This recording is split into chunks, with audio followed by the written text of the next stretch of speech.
¿Qué tal? ¿Cómo están? En esta ocasión nos encontramos con Astrid Gutiérrez. Ella es una artista visual, es una investigadora en arte transdisciplinario, es docente y es terapeuta y tiene un espacio virtual que se llama @vacío arte de transdisciplinar en Instagram.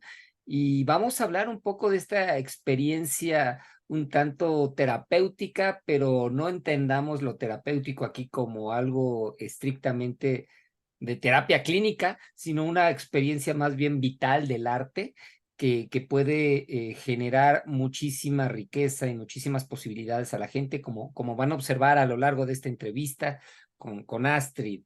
Astrid, muchas gracias por aceptar esta entrevista. De verdad que después de una plática previa que tuvimos antes a esta entrevista, estoy seguro que esto va a ser muy valioso para la gente. Astrid, pues primero que nada, quisiera que nos plantearas tu visión del arte, ¿no? ¿Qué es el arte para ti? Me decías que teníamos, bueno, a partir de lo que platicamos, un itinerario que pensaste y que nos platicaras de esta visión del arte a partir de lo que tú has reflexionado. Hola Ricardo, buenas tardes. Primero que todo agradecerte el espacio y la invitación. Un placer poder estar aquí nuevamente contigo conversando. Y, y sí, bueno, a propósito de cómo me presentaste, mi mayor, digamos, interés en las artes en los últimos años ha sido el arte transdisciplinario y quizás por ahí también comentar que el arte para mí es una pregunta bien grande porque eh, entendiendo el arte, como decía Heidegger, el origen del arte, ¿cuál es el origen del arte? Eh, Siento el arte como una necesidad biológica, ¿no? Como un impulso vital que realmente está presente en cada ser humano. Desde mi punto de vista, lo considero así.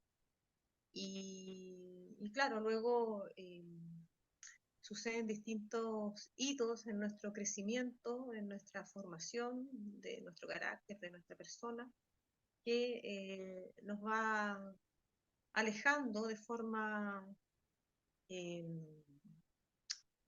no natural, ¿no es cierto?, de esta expresión del ser, de esta forma de poder conectar con un lenguaje que creo yo desde mi experiencia personal atiende a responder eh, aquellas interrogantes de las cuales no podemos tener respuestas de otra forma, ¿no?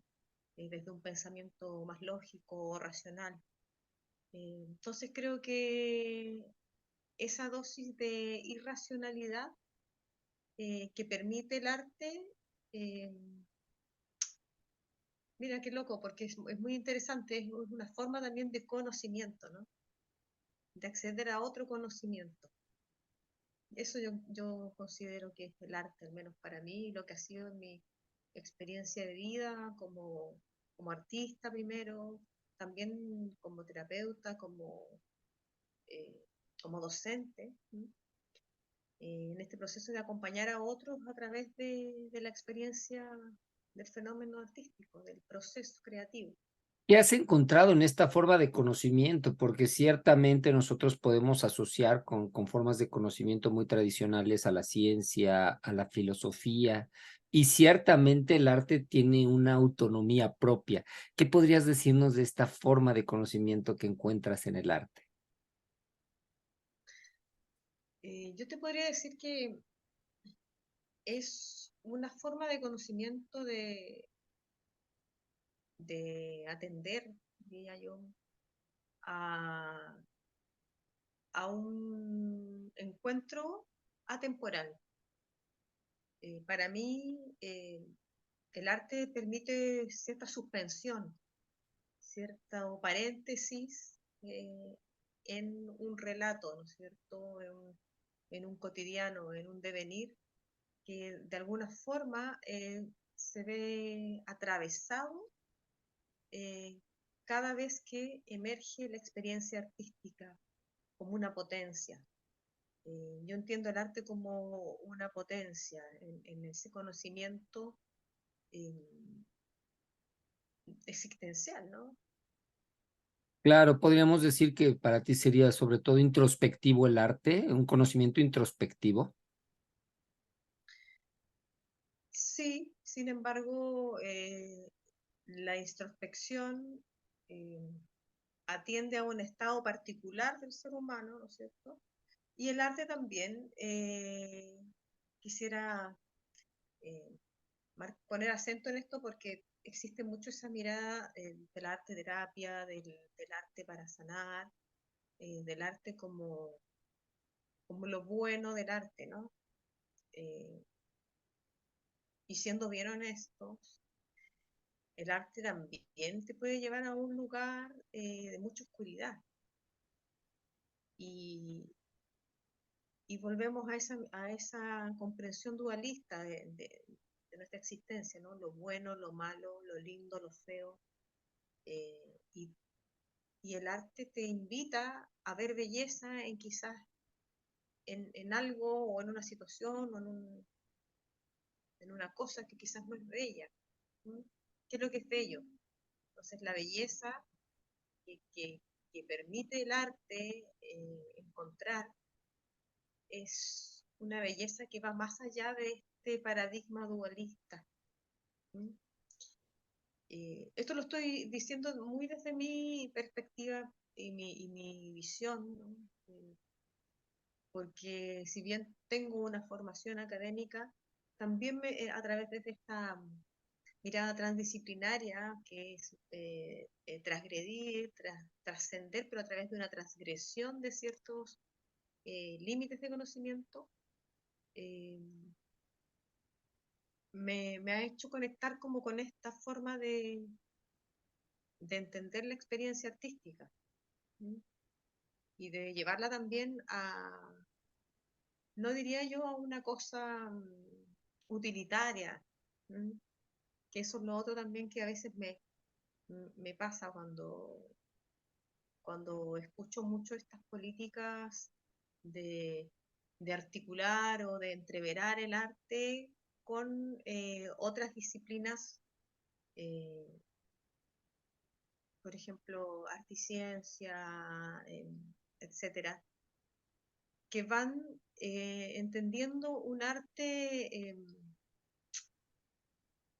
como, como un medio para, ¿no es cierto?, producir algo. Eh, y me pasa un poco como lo que pasa con la filosofía, ¿no? Eh, Realmente sirve para algo el arte, sirve para algo la filosofía, cuando mucha gente se pregunta, ¿no es cierto?, ¿cuál es la labor de un filósofo? Si es siempre estar haciéndose preguntas sobre preguntas, quizás ese es el movimiento de péndulo que necesita también el ejercicio del pensarse. Me pasa que también desde la otra vereda, de esa mirada de un arte que es más académico y otra mirada que es mucho más del sentir, eh, siento que volvemos al mismo juego, de estar separando, ¿no? De entender el arte como casi solamente un ejercicio lúdico y una especie de catarsis, que vale, está bien y es necesario. Eh, y lo digo también porque me lleva a pensar en la sociedad en que estamos, una sociedad invadida por imágenes. eh, cómo nos vinculamos con el arte desde esa nueva concepción de mundo, ¿no? En donde todo es desechable, donde eh, prácticamente las personas estamos leyendo, me refiero a las redes sociales, y también porque las redes sociales está alimentada por un público juvenil en gran medida y niños, que son un público que a mí en particular me interesa. eh, me ha hecho muy bien el ejercicio docente con eh, niños y adolescentes. Hace tiempo hacía clases a adultos y era muy complejo poder eh, abrir esa potencialidad del, del cuestionarse, de la transgresión en este tipo de personas que ya están formadas, que ya tienen eh, instalado en su discurso, ¿no? Eh, la productividad, el, el, el, el asistencialismo del arte, el arte como un elemento que permite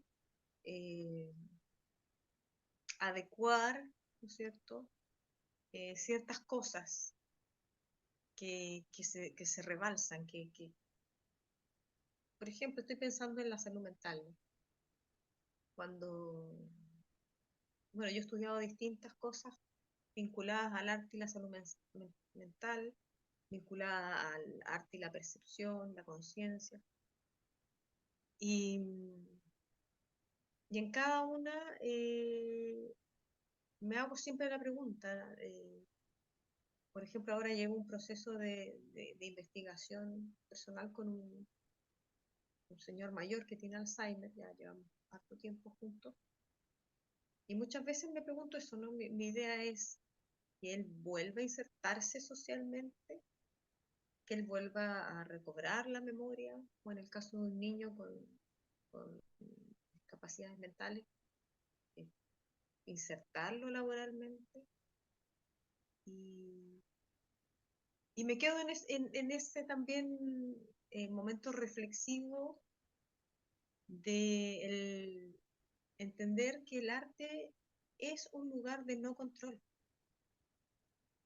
es un lugar que me invita siempre a el descontrol. Y eso es algo que culturalmente es muy difícil poder aceptar. Entonces, ¿cómo podemos ir equilibrando y consensuando o viviendo estas distintas maneras del arte, ¿no?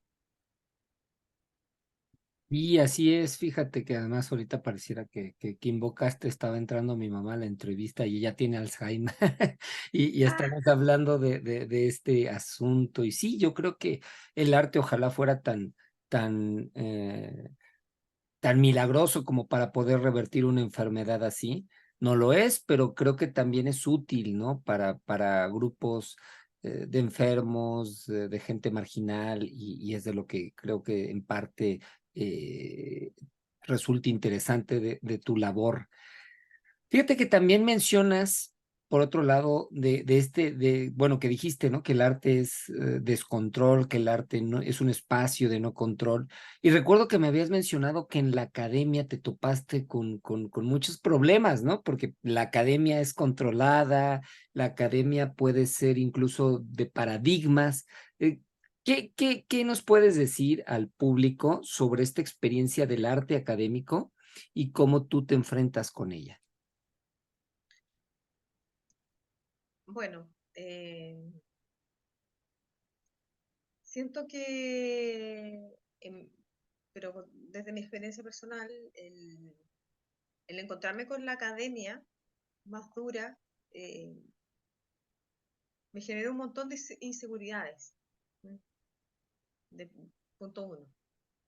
Eh, está esta figura de autoridad que es la academia, ¿no? Por donde pasa, se filtra tu expresión de la creatividad, ¿no es cierto? Entonces, eso a mí eh, muy tempranamente me hizo ruido.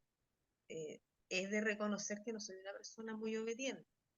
Y quizá eso ha sido también algo que tengo que eh, tomar en consideración cuando hago este relato, o sea, eh,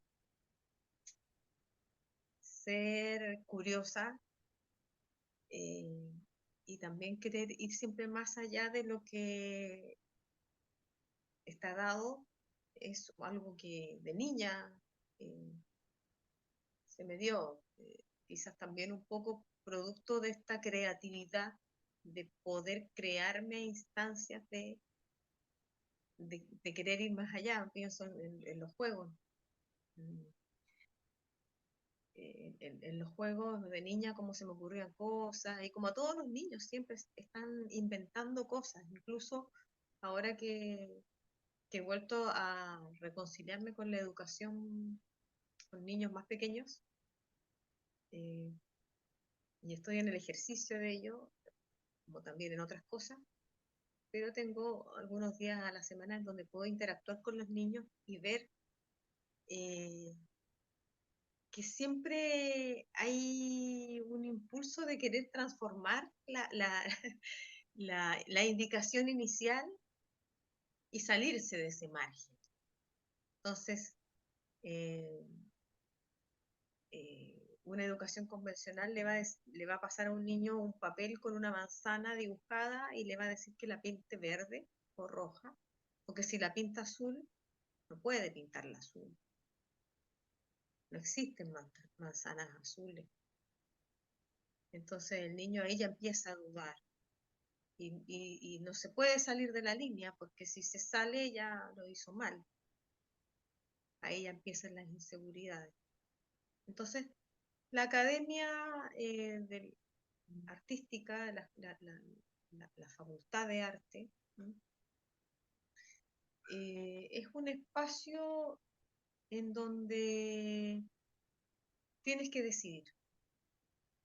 Tienes que decidir con cuáles fichas o piezas vas a jugar.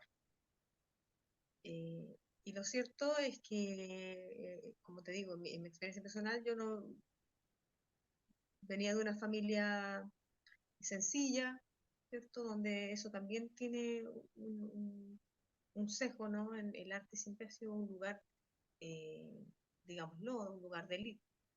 O sea, estudiar arte no es para ganar millones, eso todos lo sabemos. Y, y claro, pasar de esta cosa como del niño, que es muy creativo, que, que se posiciona ante el mundo desde su creatividad, a través del juego, a través del juego principalmente. Eh, y luego la escuela y luego la academia. Yo también venía de una escuela artística. Toda mi secundaria estuve en una escuela artística que era muy libre, muy, si bien existía yo creo en el concepto de disciplina. Creo que es importante. Eh, una disciplina propia, ¿no? Una disciplina impulsada por esa búsqueda propia, eh, por esa curiosidad. Eh, Sin embargo, cuando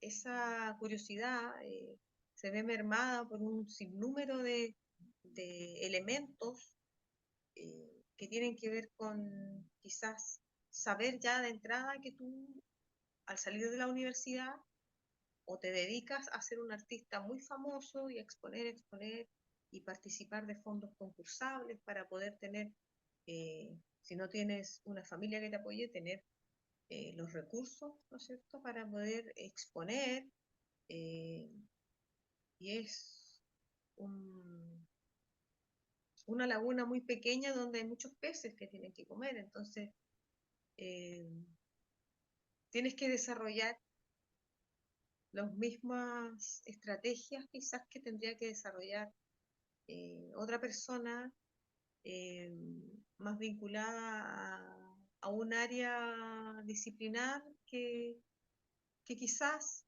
puede ser hasta más honesta en el sentido de que va de la mano con la competencia, con el reconocimiento social, ¿no es cierto? Con el poder tener eh, dinero y tener mucho dinero, ¿no? Eh, con esto no quiero decir que el artista tenga que ser un ser pobre y vivir en esa mirada eh, romántica del artista, que es lo que más sucede, sí.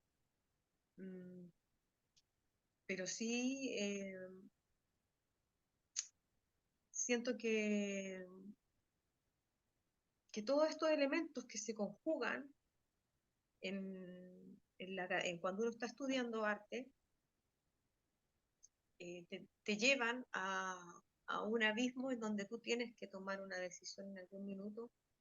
Y mucha gente decide que van a estudiar la pedagogía. Yo estudié la pedagogía también, pero muchos años después, porque yo me resistía a ser profesora y entrar en el modelo de la educación formal, con todas sus fórmulas y condiciones.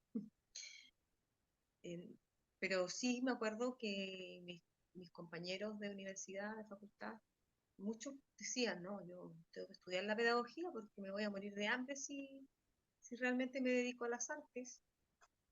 Y mucha gente también tenía recursos y se dedicaban a las artes, pero había todo eh, un tejido social, ¿no es cierto?, que sostenía esta práctica, eh, que es el exponer, que no es barato, que tienes que tener muchos contactos y que sí lo puedes hacer a través de fondos concursables, pero es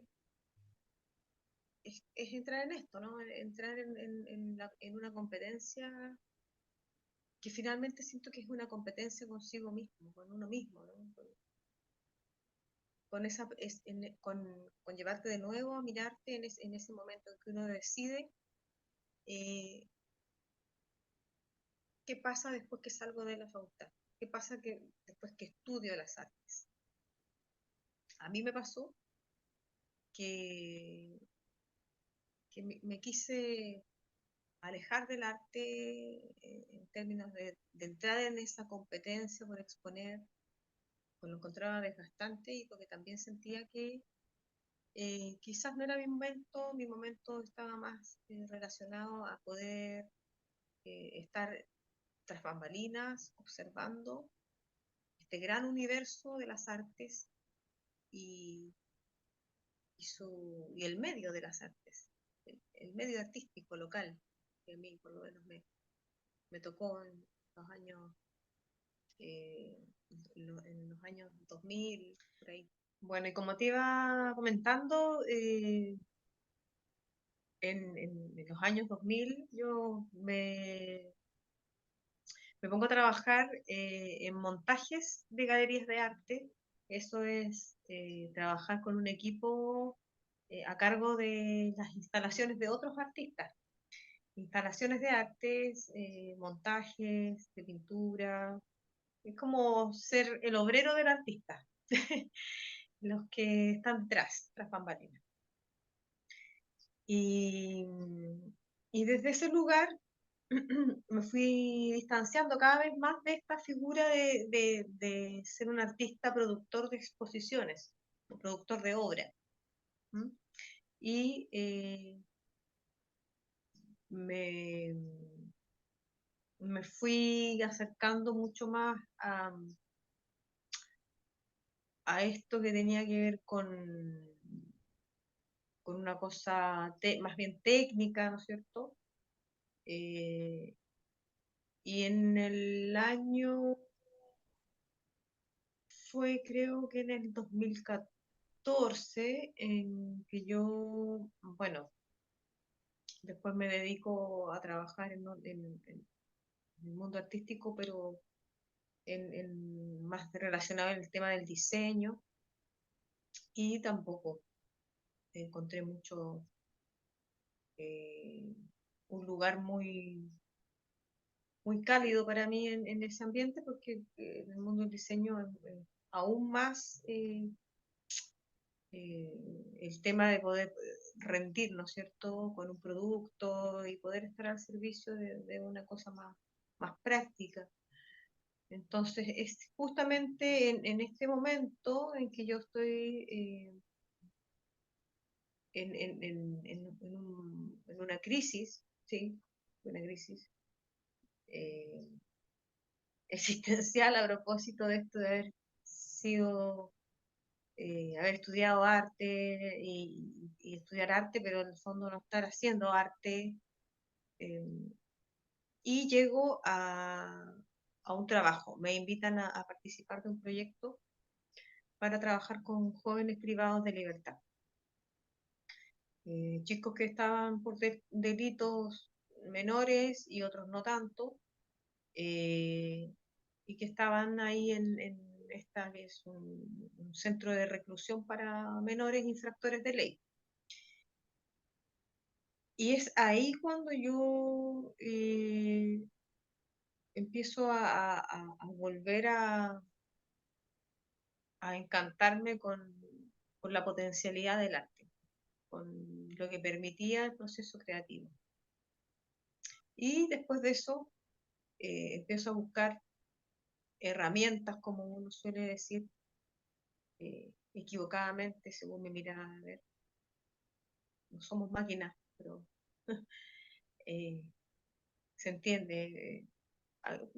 En realidad quería desarrollar habilidades para poder eh, atender mejor a las necesidades de esta población de adolescentes, que son personas que están, bueno, medicadas, que vienen también o están en un proceso de desintoxicación de drogas. Entonces se busca mucho que el arte termine siendo un elemento, mm, diría yo, como un apresto, ¿no es cierto?, de este proceso de reinserción social. Eh, pero claro, son instancias de trabajo eh, muy acotadas, que tampoco responden a una procesualidad, que vaya sumando de alguna forma eh, un, una validación, ¿no es cierto?, que permita otorgarle una validación cualitativa a eso que se está haciendo. Entonces, es ahí cuando yo digo, en verdad, sí, me interesa el arte no me excluye a mí, sino que soy yo quien tengo que volver a entenderme a mí como persona, como profesional, desde las artes. Y ahí empiezo siempre considero yo que esta, esta, estos cambios en 180 grados vienen dados por momentos de crisis, momentos de quiebre, en donde la, el derrumbe de ciertas estructuras mentales que uno posee a razón de lo que debe ser, eh, nos lleva a tocar fondo y repensarnos. Entonces yo empecé a estudiar cosas, me acerqué más a la filosofía, que si bien desde las artes eh, hay bastante filosofía en los conocimientos que se nos entregan de forma teórica, estética, ¿no? Eh, Siguen siendo como cajones por separado, ¿no? Cajones que funcionan de forma separada. Entonces, eh, para mí, el entender eh, el fenómeno artístico desde una comprensión mucho más multidisciplinaria o multidimensional, diría yo, eh, fue lo que me llevó a creer que lo que yo hacía tenía un valor en sí mismo. Y eso era algo que yo no había podido entender, que el arte ya es un valor en sí mismo. y cómo era tan importante para esos otros, esa otra edad, ¿no es cierto? Eh, y era tan importante para mí el ejercicio, de ir juntos acompañándonos a través de un ejercicio creativo. A veces eran instancias de generar algo muy mecánico, incluso, un producto, pero lo que sucedía en las conversaciones que teníamos como grupo de trabajo eran de un valor tremendo. O sea, yo me iba para la casa sintiendo que no era indiferente para ellos lo que el arte les estaba permitiendo. Y claro, para mí quizás no era algo tan eh, sobredimensionado en términos de- de verlo con un valor porque venía de una formación artística. Para mí el arte había sido algo cotidiano, algo que siempre fue, hasta el día de hoy, una práctica totalmente inserta en mi cotidianidad. Entonces, cuando pude entender que ese otro no había tenido ese mismo camino que yo tuve, un camino nada fácil, pero un camino que yo decidí también tener. Eh, Mis padres en primera instancia no querían que yo estudiara arte, después lo tuvieron que aceptar. Y me imagino que esa debe ser la reacción de mucha gente, porque, bueno, familias sencillas que obviamente quieren lo mejor para sus hijos y saben que el arte es un nicho eh, disciplinar complejo, pero precisamente esa mirada, de esa distancia con el arte es la que siento yo que hoy por hoy eh, nos tiene tan sumergidos en el sufrimiento como sociedad. ¿Mm? El no conectar con una mirada más dionisiaca, más lúdica del arte. ¿Mm? El entender el arte como una experiencia que se teje en conjunto con todas nuestras otras experiencias. Si pudiéramos poder entender el arte desde una comprensión así, más biológica, eh,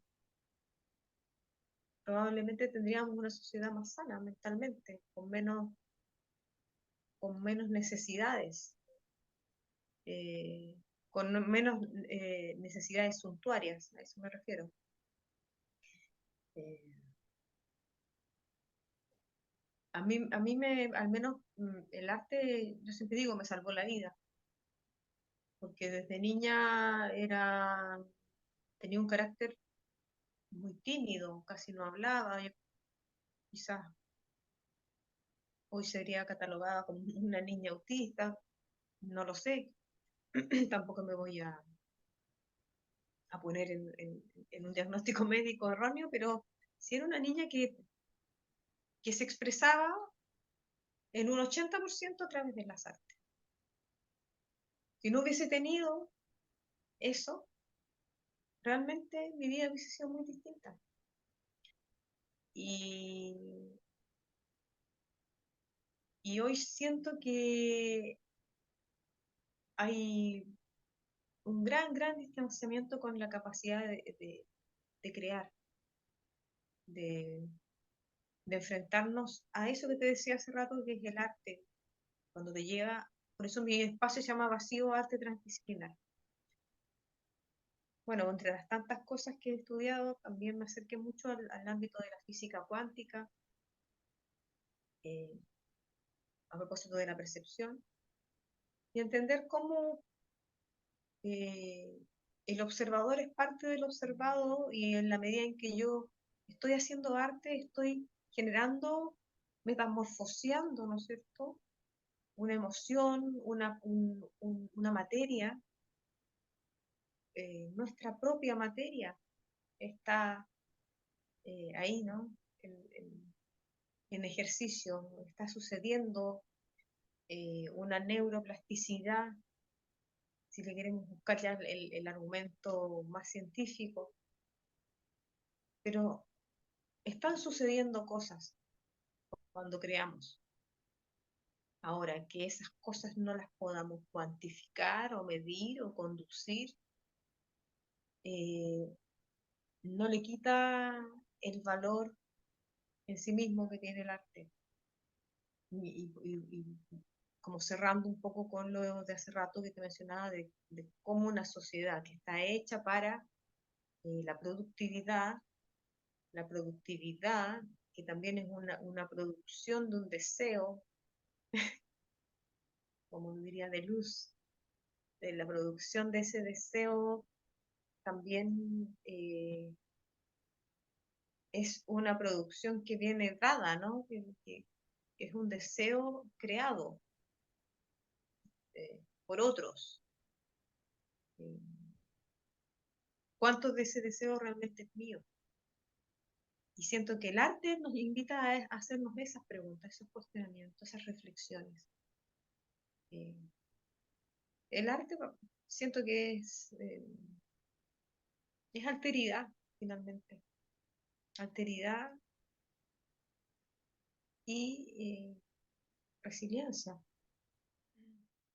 Claro, y algo me habías comentado de que justamente llamó la atención de ciertas autoridades penitenciarias, ¿no? El efecto que estaba produciendo el arte en los chicos. Si nos podías platicar de esto. Sí, un profesional que estaba a cargo de este equipo, habían varios equipos, uno que era de nivelación educativa, que trabajaban con un colegio, y otros que eran el equipo de regulación médica, con todos los chicos que tenían, porque hay personas que están con diagnóstico de salud mental y otras personas con diagnóstico por consumo de drogas, ¿no? Y este equipo atendía eso. Y se me acerca un día y me pregunta, curiosamente, como, ¿qué era lo que yo hacía con ellos? Así como específicamente. eh, Distintas cosas, le dije, distintas, le empecé a contar como en detalle que lo que era. Y me miraba asombrada la persona, como tratando de entender algo que no me dijo, pero que yo entendía por su rostro de que lo que yo estaba haciendo estaba surtiendo un efecto en estos chicos.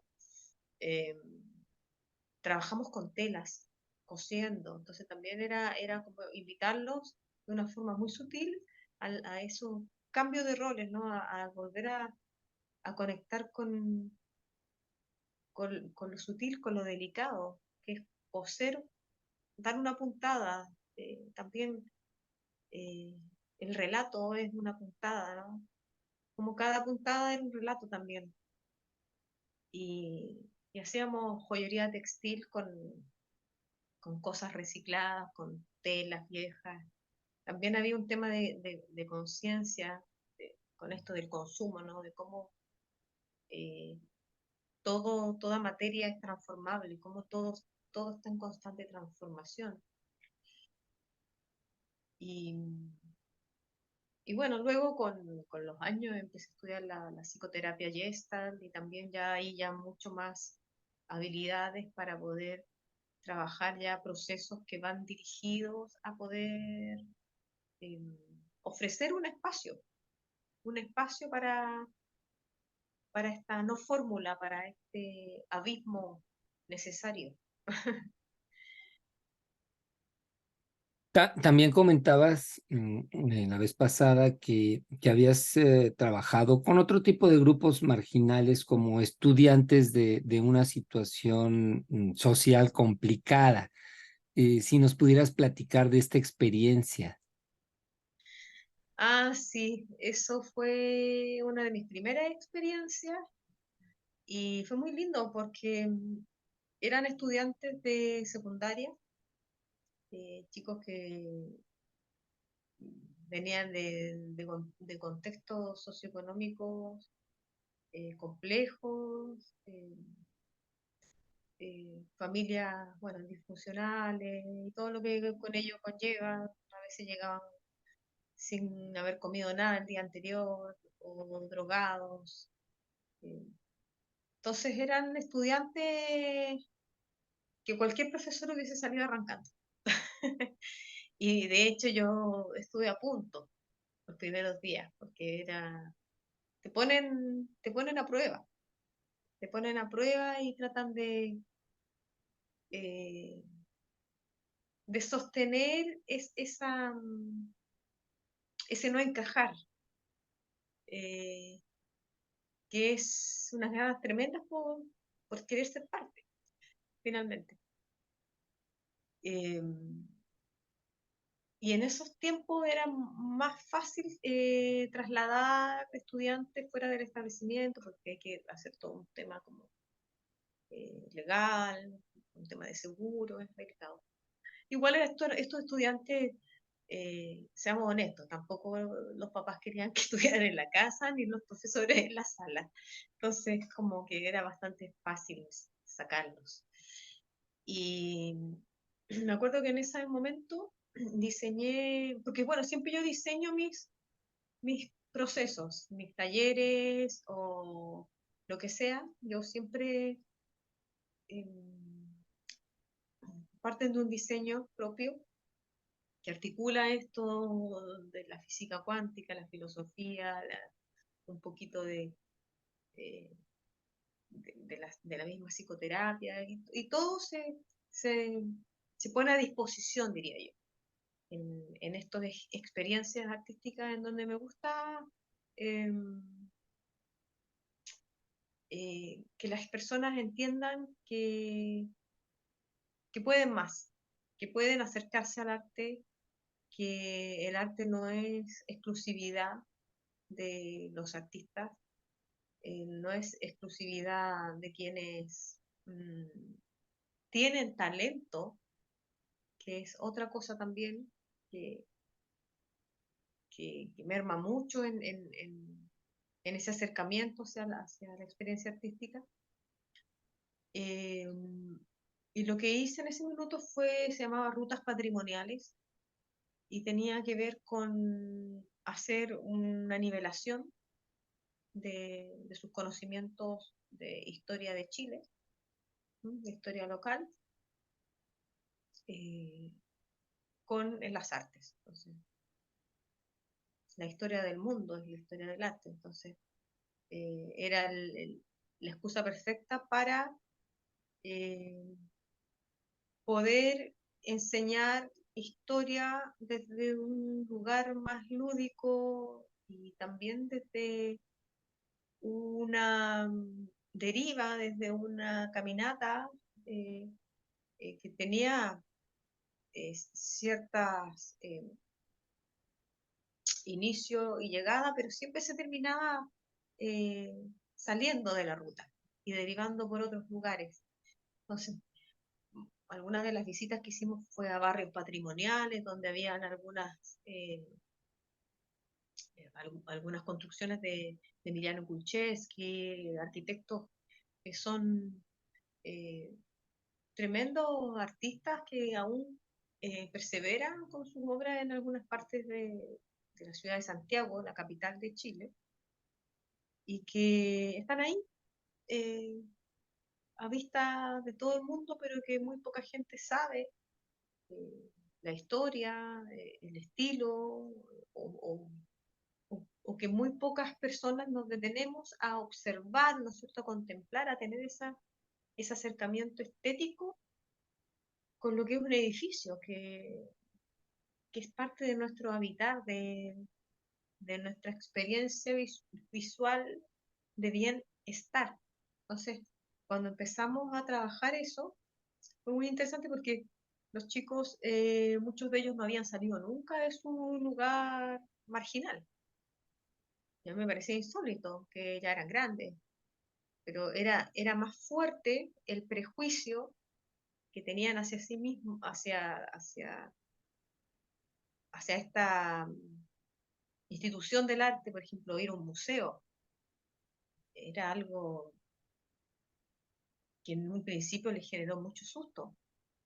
No me lo decían así, pero era casi, profesora, en un museo no nos van a dejar entrar porque realmente no damos ni con el fenotipo, ni con nada de lo que pueda acercarnos como individuos dignos de visitar un museo. Entonces, esas conversaciones eran muy buenas porque nos invitaban a mirarnos, a reflexionar sobre esto mismo y terminamos, bueno, recorriendo muchos museos, muchos, y claro, sucedía lo que ellos también temían. Entonces, por otro lado, era como decirles, ok, mira, no están así, pero por otro lado también había como todo una realidad tangible, ¿no es cierto?, concreta, que estaba dando cuenta de que esta experiencia de la exclusión era algo que sucedía. Entonces, poder abordar eh, estos nudos críticos a través de las artes fue muy bueno. Siento que los empoderó muchísimo a ellos. Eh, Después era como, profesora, por favor, enséñenos más. Me acuerdo mucho que un chico una vez me dijo, profesora, por favor, enséñeme más de los vitraus, porque le costaba pronunciar, o sea, los vitraus, lo pronunciaba. Y yo me acuerdo que le había hecho unas clases como de arquitectura neogótica, y habíamos estado hablando un poco de las iglesias, de las distintas iglesias que habían en Santiago de Chile, cómo se empieza a constituir este trazado histórico, ¿no es cierto? Eh, que es donde estaba la chimba, el lugar de donde vivían los cholos, que era la mano de obra, y donde estaba el otro Chile, ¿no? El otro Santiago, donde estaban los ricos. Entonces fue muy, muy, muy nutritivo para ellos poder acceder a esta otra historia y entender el territorio, entenderse en territorio, comprenderse de una forma situada. eh, y claro, me decía uno, yo necesito que usted me dé más información porque a mí me gusta una niña en mi barrio y siempre me había gustado, pero nunca me había hecho caso. Entonces ahora yo le hablo de arte y nadie más puede hablar de eso en mi grupo. Entonces ahora ella se está fijando en mí. Entonces lo encontraba muy tierno porque ya como llegar a esas cosas como más íntimas, eh, a poder acercarlos a esto que digo yo, a esta sensibilidad con chicos que no están acostumbrados a interactuar con esa sensibilidad. Eh, fue, claro, fue una de mis primeras experiencias antes de lo de la cárcel, entonces siento que ese fue como el trampolín para yo, porque en esa época yo trabajaba haciendo dirección de arte para marcas de lujo, otras cosas que eh, estaban diametralmente opuestas con esta otra realidad. Y, y de ahí, bueno, ya empecé con todo lo que tiene que ver con el arte y la salud mental. Después, eh, estuve trabajando en un proyecto en el cual se armó después eh, un diplomado para capacitar a personas. En- He hecho varias cosas en el ámbito de intervención, no me gusta usar la palabra intervención social, pero para que se entienda, como en el ámbito de poder insertar ciertos procesos de acompañamiento de las artes, ya sea educación formal, con personas que este diplomado que te comentaba que hicimos, porque con el tiempo yo después me puse a estudiar más como esto de la percepción, la física cuántica seria, eh, y, y la filosofía, ¿no? Y después como acercándome como a esta parte más, eh, más investigativa de las artes, empecé a trabajar con un profesor con el cual hicimos unos proyectos muy interesantes en salud mental en un hospital de niños.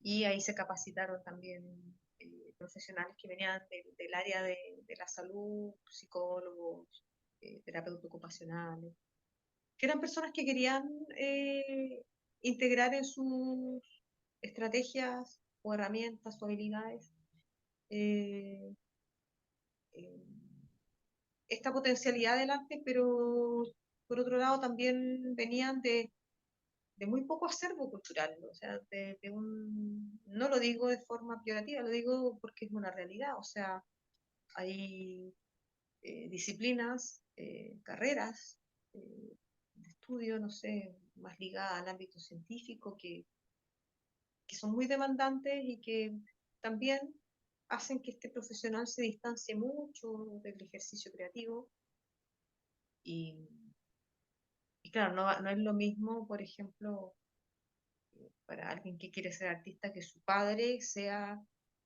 doctor, que no tenga ninguna relación con la arte, pero si su padre es doctor y además toca el piano, por supuesto va a haber otra recepción, ¿no es cierto?, de esa inquietud de ese hijo que quiere estudiar arte. Entonces, eh, sucedía mucho personas que me decían, es que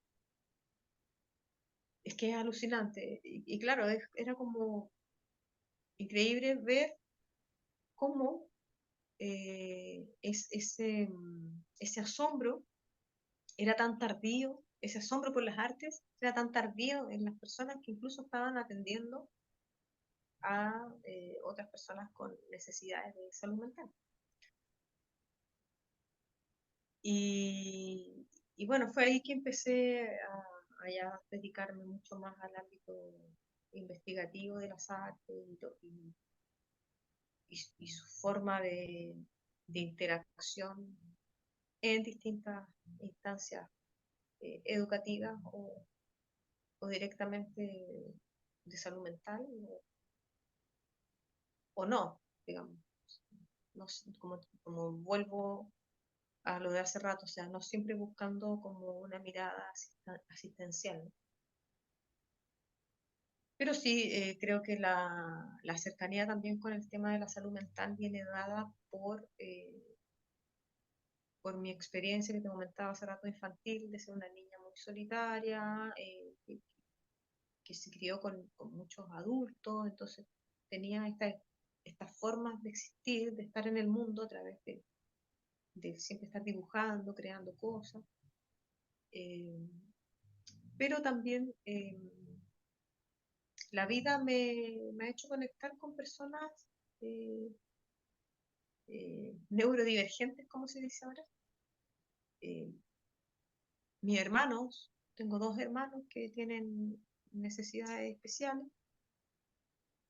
y uno de ellos ahora está muy, muy cercano a las artes, a través del arte terapia, ha logrado desarrollar sus propias eh, estrategias de sanación, por supuesto de la mano con un profesional también. Eh, pero yo en él he visto un trabajo maravilloso. También lo he visto en personas con las cuales he trabajado. Y por otro lado también he visto la otra cara de la moneda de cuando yo tuve un amigo que en la enseñanza secundaria que éramos muy amigos, como hermanos, y él se suicidó a los 22, creo que tenía. Y él era un talento tremendo, un pintor genial. Estudió en esa escuela secundaria donde yo estudié arte. Y cuando Alex se llamaba, cuando Alex se suicida, yo empecé como a escuchar cómo había sido su salida de la universidad, su paso, digamos, por la escuela, por la academia y su posterior alejamiento total de las artes, dedicándose a trabajar me acuerdo que él era de una familia sencilla, entonces tuvo que trabajar no sé cómo le llamarán allá en México, pero jornaleros que hacen cosas de, de edificios, de construcción, un trabajo muy duro, Albañil. muy alejado de lo que es la sensibilidad. Eh, entonces creo que ese cambio brutal fue para él eh, el, el hito que permitió eh, su deceso.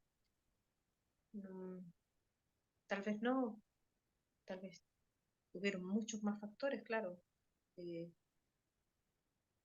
pero para mí fue muy violento saber que él con la gran potencia que tenía creativa, yo incluso sé que no es muy bueno, incluso lo envidiaba, porque yo decía, no puede ser tan genio, que de todo hace algo brillante. No sé, tomaba una guía telefónica vieja y armaba una verdadera obra de arte de la nada, tenía una habilidad por la precariedad de recursos y, y cuando supe que se mató, para mí fue muy duro. Yo estaba en la universidad.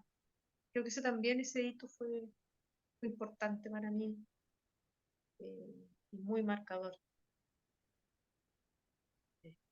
Por otro lado, también tenía como mucha resistencia a esa imagen del artista famoso y del trabajo por esa imagen personal que se debe construir. Y que hoy por hoy me he ido reconciliando un poco con eso, eh, porque también en el mundo hace 20 años atrás era otro. Entonces, hoy quizás podemos ser más flexibles también con esas formas de comprender el arte. Yo pensaba un poco, antes de que empezara la grabación, pensaba un poco en eso. Eh, ¿Hasta qué punto nos seguimos enfadando, ¿no es cierto?, con esta sociedad en donde el mayor espíritu está en lo externo, ¿no? Creo que esto es parte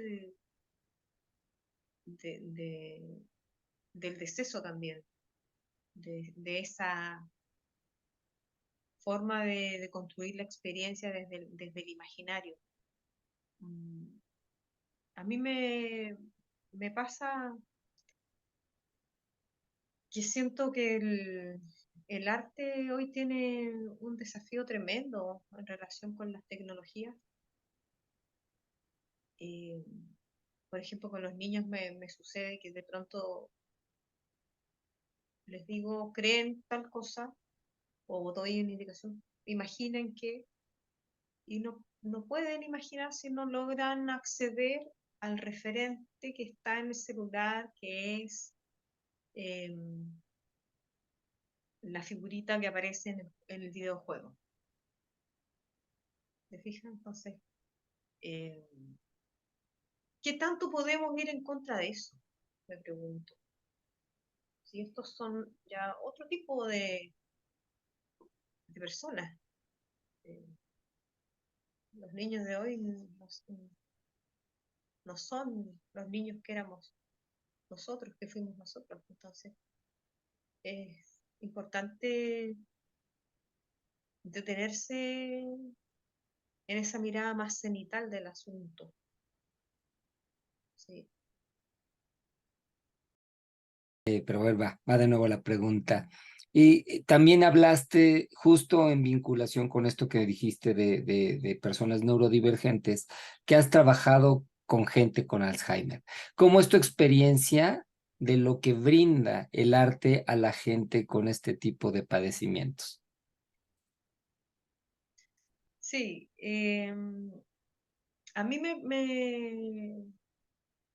me pasa con el trabajo con las personas con Alzheimer, en especial con Eric, que es la persona con la que trabajo.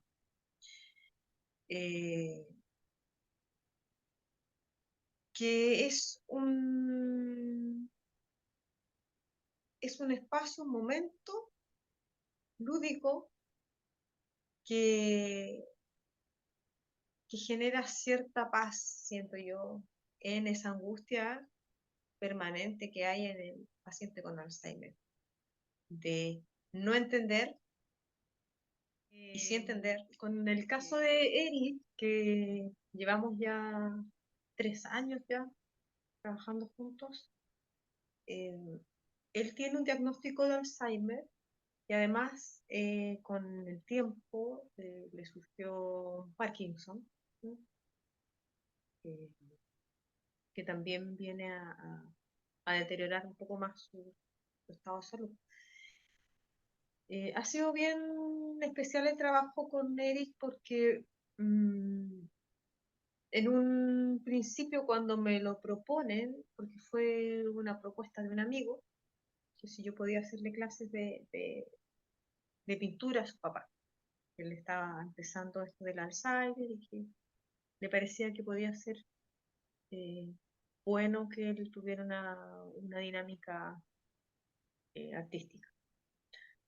Empezamos, él nunca había tenido cercanía con las artes, él venía del mundo de la ingeniería civil, de los números, ¿cierto? Y, y sí tenía mucha atracción por los veleros, por el mar, por, por todo esto que tenía que ver como con su afición por ciertos deportes náuticos. Y empezamos trabajando in situ. Nos juntábamos en la playa y pintábamos. Muy bonito. Y, y con el tiempo me fui dando cuenta de que a medida que iba aumentando la enfermedad, mis esfuerzos por tratar de hacerlo conectar con imágenes de su cotidiano o representar, ¿no es cierto? Lo visto, era un esfuerzo estéril que no tenía mucho sentido. eh, y empecé, bueno, a leer mucho sobre medicina, Alzheimer, arte, Alzheimer, otras miradas también de medicina eh, más alternativa también, otros enfoques eh, que ven como la enfermedad como una forma también de expresar algo del paciente. Entonces, todo me iba llevando a un cuestionamiento profesional nuevamente, en donde el soltar ciertas expectativas eh, fue un ejercicio que yo tuve que hacer eh, y que también tuvimos que hacer en conjunto con su familia. Como el aceptar que esta enfermedad iba aumentando, que estas experiencias creativas eran una forma de acompañar este proceso y que de ninguna manera era un recurso para frenar la enfermedad. Entonces, cuando pudimos tener esa conversación honesta, que era una honestidad primero conmigo misma y con mi amigo, que su papá, con él mismo, como entender, bueno, esta enfermedad está instalada, vamos a hacer todo lo posible para que Eric tenga un mejor estar, una mejor forma de lidiar con sus seres queridos. Él vivía en ese momento con su familia. Claro, con el tiempo la enfermedad fue aumentando y ya también las demandas del cuidado de su persona requerían llevarlo a un centro especializado para adultos mayores. Algo que a mí me dio mucha tristeza, pero también es cierto que el entorno de estas personas es muy difícil sostener la convivencia con un paciente con Alzheimer, tú lo sabes. Entonces, por lo mismo, si bien yo me sentí un poco molesta por el hecho de que él se iba a un centro, seguí porque de esto sí llevo una investigación, con mi investigación atendiendo a esas dificultades que son propias del sistema también, ¿no? O sea, yo no puedo tampoco intentar inventar una metodología o una puesta en escena, por decirlo así, de un ejercicio artístico, eh, obviando factores incluso políticos que están entreverados en esta existencia de este adulto eh, que muchas veces no pide estar. Y por una cosa de apego y de amor, por supuesto. Los familiares seguimos sosteniendo eh, vidas que van en un desgaste y en un decrecimiento natural también, o sea, cómo nosotros como sociedad nos enfrentamos a entender que somos un ser para la muerte, ¿cierto? Y cuando logramos entender eso, eh, es cuando podemos soltar también nuestras propias frustraciones respecto a la enfermedad. O vuelvo al caso de mi familia, cuando mis hermanos son diagnosticados. ¿Por qué? ¿Por qué pasó esto? ¿Por qué? ¿Cómo lo hacemos para que se mejore? En vez de quizás poder decir, ok, él es distinto, su forma de estar en esta existencia es desde este lugar. ¿Cómo, quizás la pregunta es al revés, cómo yo me puedo sacar, ¿no es cierto?, mis prejuicios para poder verte sin ese tremendo filtro de la diferencia? Y con el tema del Alzheimer, eh, el trabajo fue ese, ¿no? Como, tanto yo como terapeuta, tanto la familia, soltar expectativas y entregar este espacio creativo a una experiencia de mejor estar, nada más, que ya es bastante, porque un paciente con Alzheimer siente mucho la exclusión, porque en esos momentos en que está todavía la enfermedad ahí eh, como una especie de péndulo perpetuo entre la conciencia y la inconsciencia, es muy angustiante. Entonces, esa gran angustia de saber que estás olvidando, creo que es lo más difícil de la enfermedad. Y el acompañar al paciente, a la persona en ese proceso, a través de una experiencia artística, es generar un apresto importante en su estado emocional. Eh, que ya hay que entender que hay que estar en los zapatos de una persona adulta. Yo he trabajado bastante con adultos mayores. Tengo una especialización en el trabajo con adultos mayores también, a través de las artes.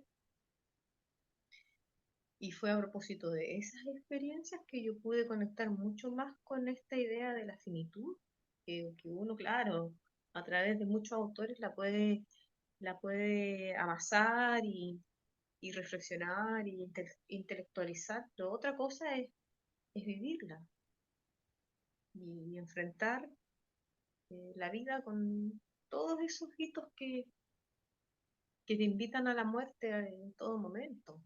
¿Mm? Entonces, el trabajo que también hice con Eric y que estamos haciendo eh, pasa desde un soltar la representación y la técnica e inventar otras estrategias creativas que conectan más con este primer acercamiento del niño con las artes. Cuando el niño eh, toca el material, quiere ver qué pasa, qué sucede, cómo se manifiesta. Y eso ha sido algo que hemos trabajado mucho con Eric y que él lo pasa muy bien, hace unas obras preciosas. O sea, su, su, su forma de crear, cómo disfruta cada vez que compone, es algo que para mí no tiene precio. Realmente verlo, eh, disfrutar el acontecer de la pintura. Es muy, muy, muy interesante. Y pretendo poder, ojalá en un futuro no muy lejano, tener un financiamiento para poder, o quizás lo voy a hacer quizás por mi cuenta, pero sacar un material de esta experiencia porque a mí me cambió la vida. Siempre digo, fue para mí un gran regalo el poder enfrentarme a trabajar, acompañar a una persona con Alzheimer, eh, así durante tanto tiempo ha sido algo muy, muy enriquecedor para ambos, para todos. Creo que dejas una visión bastante amplia de esto. Y bueno, pues muchas gracias por esta entrevista. Sé que se puede decir más. El tema es amplio, complejo, profundo, ¿no? De muchas aristas. Creo que con esto tenemos bastante para poder empezar a pensar más el tema. Muchas gracias, Astrid. Gracias a ti.